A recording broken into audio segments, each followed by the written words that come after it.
தெய்வத்தின் குரல் நான்காம் பாகம். மங்களாரம்பம். கண்ணன் பூஜித்த கணநாதன். கண்ணன் துப்பறிந்தார். அதன்படி கிருஷ்ணர் சத்ராஜித்தின் பட்சமாயிருந்தவர்களில் சிலரையும் தம்மோடு அழைத்து கொண்டு பிரசேனன் போன காட்டுக்கு போனார். அவனுடைய குதிரையின் குளம்படியையே பின்பற்றி எல்லாரும் போனார்கள்.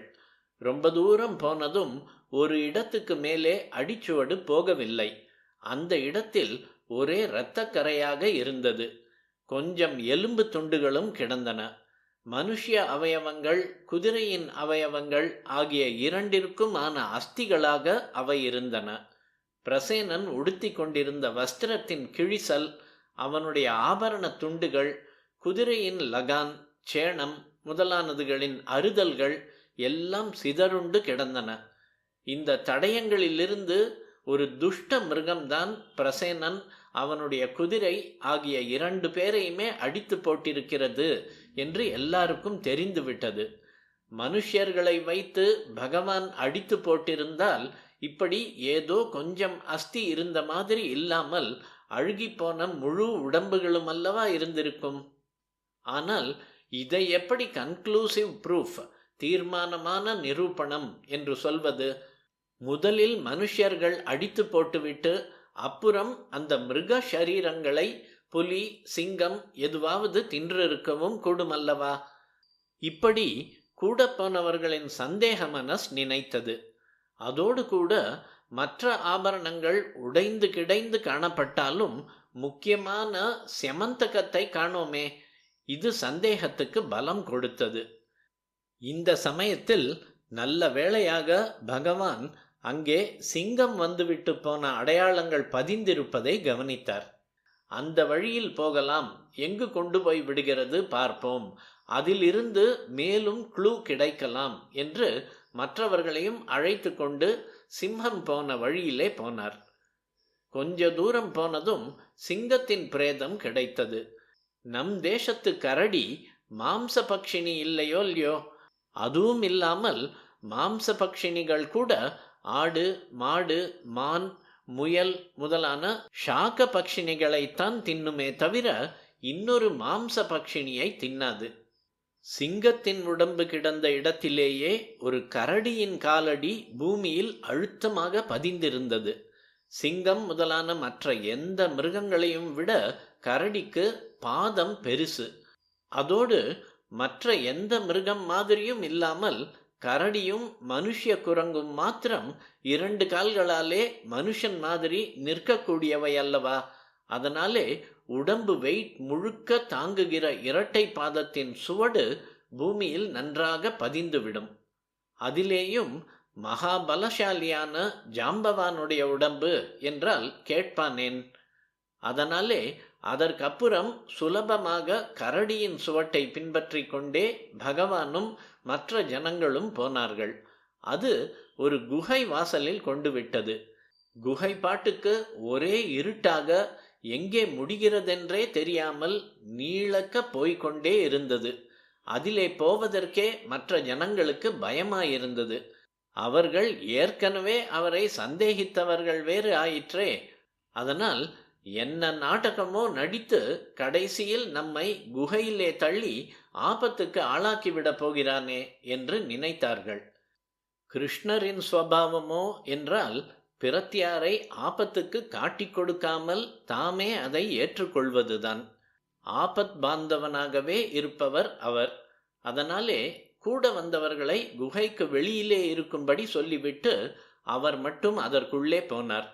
நீல ஜோதிஷாக அவருடைய சரீரமே பிரகாசிக்க அந்த வெளிச்சத்திலேயே இருட்டு குகைக்குள் போனார். ரொம்ப தூரம் போன பிற்பாடு திடீரென்று குகை மத்தியில் நல்ல வெளிச்சமாக ஒரு இடம், விஸ்தாரமான ஹால் மாதிரி இருப்பதை பார்த்தார். வெளிச்சத்துக்கு காரணம் உங்களுக்கே புரிகிறதோ இல்லையோ? செமந்தக மணிதான். அந்த விஸ்தாரமான அங்கணம் நல்ல வாச யோக்கியமான ஒரு கிரகம் மாதிரி எல்லா வசதியும் கொண்டதாக இருந்தது. நடுவில் ஒரு தொட்டில் போட்டிருந்தது. தொட்டிலில் ஒரு குழந்தை படுத்து கொண்டிருந்தது. தொட்டிலுக்கு மேலேதான் அந்த கரடி குழந்தைக்கு விளையாட்டு சாமானாக திவ்ய ரத்னமான செமந்தகத்தை கட்டி தொங்க விட்டிருந்தது.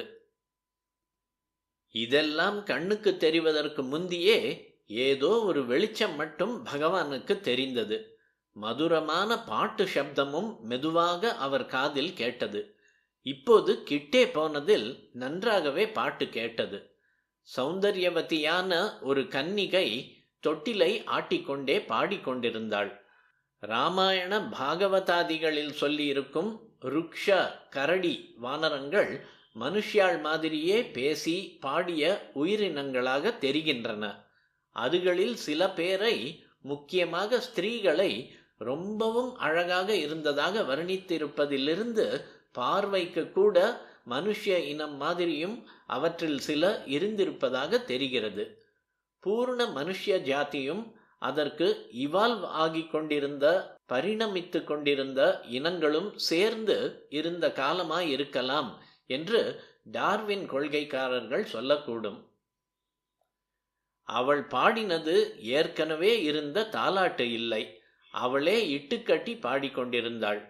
க்ளூ தேடிக்கொண்டு வந்த பகவானுக்கு ஏதோ கொஞ்சம் கோடி காட்டுவதாக மட்டும் இல்லாமல் நடந்ததை முழுக்க துப்பு துலக்கி தருவதாகவே அந்த பாட்டு இருந்தது.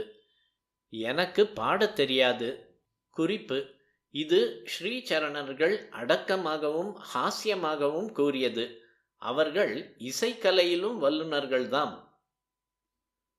ஸ்லோகமாக ஒப்பிக்கிறேன்.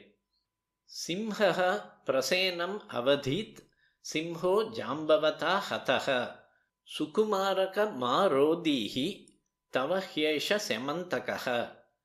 இது பாகவதத்தில் இல்லை, விஷ்ணு புராணத்திலும் ஸ்காந்தத்திலும் தான் இருக்கிறது. என்ன அர்த்தம் என்றால், சிங்கம் பிரசேனனை கொன்றது. அப்புறம் அந்த சிங்கமும் ஜாம்பவானால் கொல்லப்பட்டது. சுகுமாரன் என்று பெயருள்ள குழந்தையே, இனிமேலே நீ அழவேண்டாம். செமந்தகமணி உனக்கே உனக்குத்தான். உனக்கே உனக்கு என்று அவள் நினைத்து கொண்டிருந்தாள். பகவான் என்ன நினைத்து கொண்டிருந்தான் என்று அவளுக்கு எப்படி தெரியும்? அந்த பகவான் மனுஷன் மாதிரி, அதிலேயும் ஊர் நிந்தையை எல்லாம் வாங்கி கட்டி கொண்ட இளிச்சவாய் மனுஷன் மாதிரி உள்ளே பிரவேசித்தார். நிந்தையை போக்கிக் கொள்ளும்படியான உண்மை இப்போது அவருக்கு தெரிந்துவிட்டது. அவரை பார்த்தவுடன் அந்த சௌந்தர்யவதிக்கு ஒரே சமயத்தில் பிரேமையும் பயமும் பொங்கிக் கொண்டு வந்தன. பயம் என்றால் அவரிடம் இல்லை, அவருக்காக பயம்.